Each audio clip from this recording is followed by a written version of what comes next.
Esto es La Opinión Hoy. ¿Qué tal? Es un gusto saludarles nuevamente. Mi nombre es Carlos Millet. Hoy para comentar con todas y todos ustedes que el presidente electo Donald Trump ya no solo piensa en México para darles cobijo a los extranjeros que decida echar del país al asumir la presidencia. Los inmigrantes venezolanos, chinos y cubanos que sean objeto de deportación durante su administración y cuyos países de origen se nieguen a recibirlos, serían enviados a naciones caribeñas e incluso a una ubicada en Centroamérica. Tres fuentes muy familiarizadas con los planes de deportación masiva considerados por el presidente electo Donald Trump para erradicar el fenómeno migratorio fueron citadas bajo condición de anonimato por la cadena de televisión NBC News. Advirtieron que el equipo de transformación del político conservador ya inició conversaciones con 4 países para que reciban a estos inmigrantes expulsados por los Estados Unidos. Presuntamente se tiene pensado que los inmigrantes venezolanos, chinos y cubanos a quienes sus naciones se nieguen a recibir serán trasladados a destinos como las Islas Turcas y Caicos, Granada, las Bahamas e incluso Panamá. Como parte de su campaña, el republicano de 78 años, Donald Trump, se comprometió con la ciudadanía a realizar deportaciones masivas de inmigrantes, esto como nunca, absolutamente sin precedentes. Parece ser que está completamente resuelto a cumplirlo. Estás escuchando La Opinión Hoy, un podcast que hacemos los periodistas de La Opinión cada mañana de lunes a viernes. Si te gusta, suscríbete por favor en tu servicio favorito de podcast. ¿Cómo están? Les saluda Enrique Hernández. Es el momento de escuchar las mejores recomendaciones en estrenos para cines y plataformas digitales en voz de Rafael Cores, quien nos presenta pantallas. Bienvenido, Rafa. Un placer, como siempre, como cada viernes, Enrique. ¿Qué tal? Bien, aquí listos para escuchar tus recomendaciones, que está de más que te lo digas, siempre son buenas. Es un fin de semana, muchas gracias, lo primero, es un fin de semana interesante porque aunque no hay ninguna de esas películas que todo el mundo esté esperando o que hayan llenado de publicidad por todos lados, tenemos títulos interesantes, 2 en cines, un par de cositas en plataformas y luego les voy a dejar con un dato que nos ha sorprendido para el final.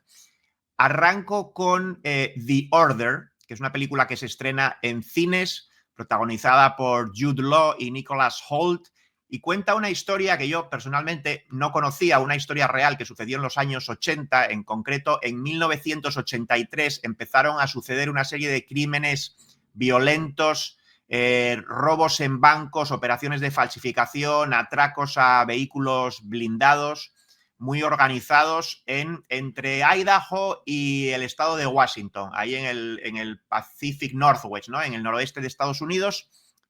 La policía local no entendía qué estaba pasando con esta ola de crímenes y entonces manda el FBI a un agente desde Nueva York, un agente que tenía experiencia tratando a la mafia en Nueva York y al Ku Klux Klan también.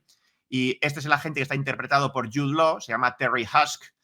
Llega allí un tipo como muy de vuelta de la vida, con una vida personal hecha trizas. El tipo, la verdad, que tiene una vida personal fatal. Pero bueno, llega allí con esa experiencia, se da cuenta de que hay algo más, que no son delincuentes comunes, que estos están organizados y descubre que en el fondo están tratando con un grupo paramilitar supremacista con una ideología de darle a los blancos el control total.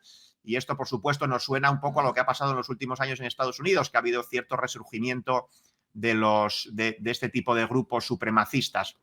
El líder del grupo, Bob Matthews, se llama, está interpretado por Nicholas Hoult, pues bueno, ahí se establece esa tensión de querer agarrarlo por el FBI liderado por el personaje de Jude Law. Película basada en hechos reales que me parece interesante y la recomiendo.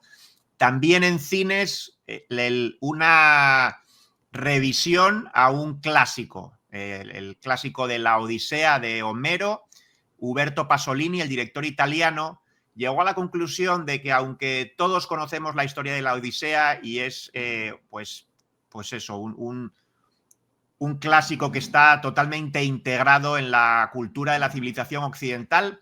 Él dice que el cine nunca le ha hecho justicia, que no hay una buena película de la Odisea, entonces él se ha decidido, por lo menos ha intentado hacerla, y tiene dos actores excepcionales, que yo creo que solo por eso merece la pena verla, porque están Ralph Fiennes y Juliette Binoche interpretando a Ulises y a su esposa Penélope, y es interesante porque en vez de contarnos el viaje, que muchas películas se centran en la parte más espectacular del texto, que es ese viaje de Ulises para volver a Ítaca y se va encontrando con monstruos y toda esa parte mitológica, se centra más en cuando llega a Ítaca y lo que enfrenta allá, y dice que es un poco el camino de una familia para reunirse pese a los obstáculos externos.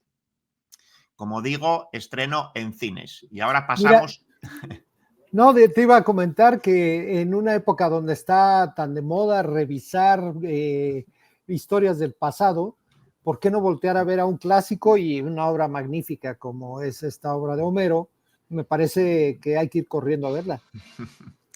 Y para el que no quiera ir corriendo al cine y se quiere quedar en casa, se estrena una película española en Amazon Prime Video, que es el título original es La Virgen Roja, y aquí si la buscan en Estados Unidos en Prime Video les va a aparecer como The Red Virgin, que es de una directora muy interesante española, una directora joven, Paula Ortiz, y esta es otra historia real ocurrida en España en los años 30 del siglo pasado. Aquí hubo una mujer que se llama Aurora Rodríguez Carballeira, se llamaba, por supuesto, interpretada por Nashua Nimri, que se decidió en la segunda década del siglo pasado a tener una hija casi como un experimento científico y convertirla en el ejemplo de mujer del futuro. Eligió al padre, digamos, por selección, el padre es anónimo, no se supo quién era el padre, y a la hija la educó desde temprano para que fuese una superdotada. Efectivamente, la niña era súper inteligente. Hildegard, desde que era adolescente, se convirtió casi en una referencia en toda Europa en cuanto a sexualidad femenina y reivindicación de la sexualidad femenina. En un momento, estamos hablando de hace 100 años. ¿Qué pasa? Que cuando cumple 18 años... empieza a conocer a un escritor, Abel Vilella, es este personaje, y eso la enfrenta con su madre, empieza a haber tensiones entre ellas, y bueno, todo, no quiero contar el final, pero es muy dramático. Es una película española, basada otra vez en hechos reales, un drama histórico que me parece que está bien filmado y es en Prime Video. Y te traigo, como siempre, un documental, que además es un documental que se lleva proyectando en diferentes festivales. Se estrenó en Sundance a principios de año con muy buenas críticas, ganando varios premios. Se llama Superman, The Christopher Reeve Story, es decir, Superman, la historia de Christopher Reeve, que ya saben, Christopher Reeve fue el actor que protagonizó, que hizo de Superman yo no sé si la primera película de Superman debe ser de finales de los 70, principios de los 80, hizo varias películas, muy popular, y en 1995 tuvo un accidente montando a caballo que lo dejó tetrapléjico. Él, en vez de venirse abajo, siguió con su actividad como activista, porque ya tenía una fundación, siguió incluso haciendo cine, tanto como actor como cineasta, y sobre todo logró cambiar la percepción de la parálisis. Y este documental, que está disponible ya se estrena mañana sábado en HBO y en la plataforma Max, pues cuenta la vida de Christopher Reeve, y además intercala, está muy bien montado, es muy original porque intercala momentos de sus películas y juega con eso y con su personalidad. También hay material de archivo de aquella época y luego hay testimonios de amigos, sobre todo actores. Vemos a Susan Sarandon, a Glenn Close, a Whoopi Goldberg y algunos más en este documental. Y por último, te doy el dato. Okay. Yo cuando lo leí, la verdad me sorprendió. Hace 30 años se estrenó Pulp Fiction. ¿Qué? Qué bárbaro, Rafa, me lo dijiste así sin anestesia y me salieron canas de repente. 1994, la película con John Travolta y Uma Thurman. y bueno, está ya considerada pues una obra maestra moderna del cine. Y para celebrarlo se está lanzando, ya está disponible una versión como de lujo, de coleccionistas, en 4K Ultra HD, que es la máxima calidad que uno puede tener en casa. También si la compras te viene un Blu-ray y viene además de la película pues un montón de materiales extra de aquel momento y cosas que añaden ahora más recientemente mirando hacia atrás. ¿Ves cómo no exageraba? Nos dejas un montón de cosas por ver el fin de semana, así es que tarde se nos hace para empezar con ellas. Muchas gracias, Rafa. Muy buen fin de semana para todos. Escucharon a Rafael Cores aquí en La Opinión hoy. Muchas gracias por acompañarnos. Recuerden regalarnos un like y suscribirse a La Opinión hoy en su plataforma favorita. Mi nombre es Enrique Hernández. Nos dará mucho gusto saludarles en nuestra próxima emisión. Este podcast es una producción de La Opinión, presentada por Diana Gutiérrez, Carlos Millet y Enrique Hernández. Edición de video, Ana Karen Alvarado. Rafael Cores es el productor ejecutivo.